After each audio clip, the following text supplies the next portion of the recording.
Sejam muito bem-vindos, esse é o canal Direito e Liberdade Financeira. Eu me chamo Alana Viana, sou advogada especialista na área de família e na área sucessória. E no vídeo de hoje a gente vai conversar sobre como organizar os seus bens ainda em vida. A verdade é que o amanhã ele vai chegar de qualquer jeito, né? Um ano passa, 2, 3, e é importante que você tome algumas decisões ainda em vida para organizar o seu patrimônio, os seus desejos e as suas vontades. No vídeo de hoje, a gente vai começar falando sobre um ponto muito importante. Quando você começa a fazer um planejamento ainda em vida, uma organização, o primeiro passo que você tem que fazer é listar, né, todos os bens que você tem. Todos os bens móveis, carro, moto, bens imóveis, né, casas, apartamentos. Fazer uma listagem para você ter uma real noção da quantidade, né, qual o valor total desse patrimônio, o que está incluído nesse patrimônio. Esse é o primeiro passo para você começar a fazer o seu planejamento e organização dos bens ainda em vida. Saber tudo que tem, qual o valor, para que assim consiga ser feita a primeira etapa da organização patrimonial ainda em vida. O segundo passo agora que a gente começa a pensar quando pensa na organização financeira e patrimonial é pensar um pouco sobre como você gostaria que esses bens eles fossem dispostos, né? Como você gostaria que fosse feita essa organização. Se você ocupa um cargo em uma empresa, você é sócio, quem você gostaria que assumisse você nesse papel? Ou quem você gostaria que ficasse com aquela casa de praia, né? Um bem de família. Então, a partir daqui a gente começa a delimitar, né? Como esse patrimônio ele poderia ser organizado ainda em vida para respeitar as suas vontades. E é a partir daqui que entra o ponto jurídico muito importante. Existem instrumentos que a gente consegue fazer essa organização prévia ainda em vida. Um deles é a doação. Você pode escolher fazer a doação ainda em vida de 50% de todo o seu patrimônio. Observe que esse valor de 50% é apenas se você tiver cônjuge, se você for casado e se você tiver filhos, que a lei garante que 50% do seu patrimônio já vai ser destinado para essas pessoas, mas ainda em vida você pode doar 50%. Então, supondo e imaginando hipoteticamente que seja esse o caso, você pode utilizar um contrato de doação para doar aquela casa, aquele carro ou até as cotas da empresa, para deixar isso já organizado. E também é possível fazer um testamento. O testamento ele é outra ferramenta utilizada dentro do planejamento patrimonial e sucessório. É uma forma de você garantir, né, a sua vontade hoje. E como é que funciona realmente o testamento na prática?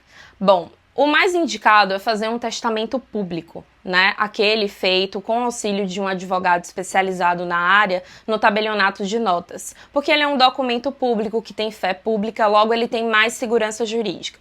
No testamento, você também pode deixar ali todas as suas disposições de última vontade e pode trazer questões patrimoniais e existenciais. Por exemplo, como você gostaria que fosse feito o seu velório, o seu enterro, se você gostaria de ser cremado. E também é possível deixar no testamento ali. Eu gostaria que 50% de tudo que eu tenha fique para determinada pessoa, ou 10% de algo que eu tenha para outra. Então, o testamento também é uma outra ferramenta muito utilizada nessa parte de organização, né, patrimonial em vida, que você pode garantir ali uma sucessão mais tranquila.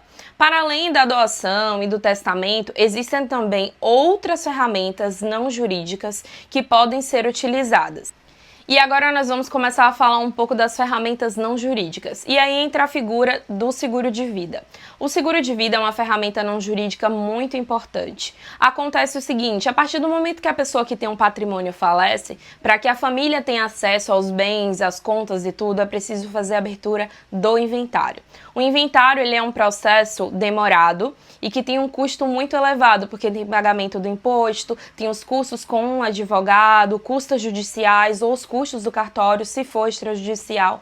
Então é importante que tenha ali uma certa liquidez ou algum recurso para que a família, nesse momento, ela não fique desamparada. E é aí que entra o seguro de vida. O seguro de vida, você pode escolher, né, a pessoa que vai receber aquele prêmio quando você não estiver mais aqui. E ele também serve você ainda em vida, porque você faz o seguro de vida e tem algumas previsões que ele cobre doença grave, onde você pode realmente resgatar uma parte do prêmio, se você tiver alguma intercorrência e ficar impossibilitado de exercer, né, suas funções laborais. Então, muitas pessoas fazem o seguro de vida pensando nessa organização, tanto para o futuro quanto para o presente. Então, por isso ele é uma ferramenta essencial que tem um custo baixo perto do problema que ele resolve. Partindo para uma outra ferramenta também não jurídica, mas que muitas pessoas também utilizam, é a previdência privada. A previdência privada, ela é um investimento de longo prazo que traz segurança para você.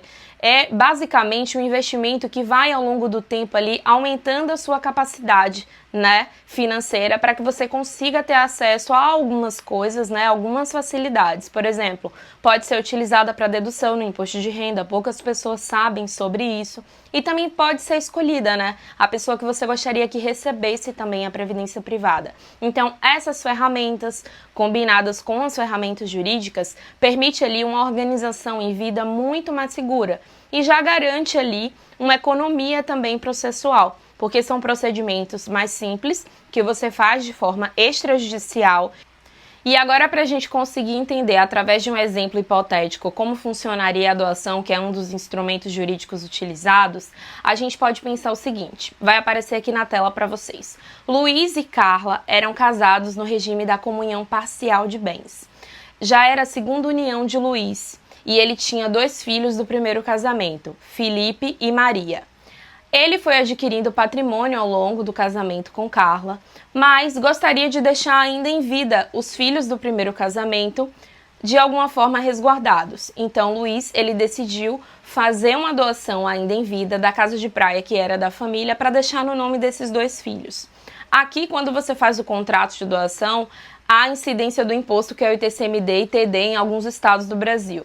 E aí você já economiza, porque esse bem que foi doado, ele não vai entrar no processo de inventário. Então, consequentemente, você não vai precisar pagar outro imposto e também não vai ter os custos ali com os honorários advocatícios e também com o imposto total do inventário. Então a doação, ela pode ali preservar a sua vontade ainda em vida, pode fazer você economizar muito mais e ainda garantir ali uma segurança, evitar conflitos futuros para a família.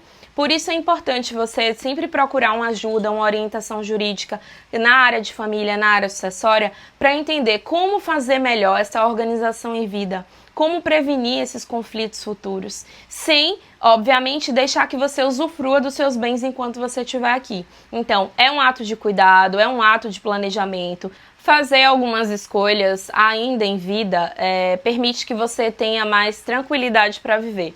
Principalmente sabendo que quando você não estiver mais aqui, sua família vai estar segura e resguardada. Então, por isso é importante você sempre procurar uma orientação jurídica na área de família, na área sucessória, para entender como pode ser feita a sua organização patrimonial, qual o melhor caminho para seguir, para que assim você consiga economizar e deixar tudo organizado para quando você não estiver mais aqui e também continuar usufruindo dos bens ainda em vida. Se você gosta desse tipo de conteúdo, já me acompanha aqui, clica no sininho para ativar as notificações, se inscreve no canal e me conta aqui nos comentários, você já pensou em fazer uma organização patrimonial ainda em vida? Esse é o canal Direito e Liberdade Financeira e a gente se vê no próximo vídeo.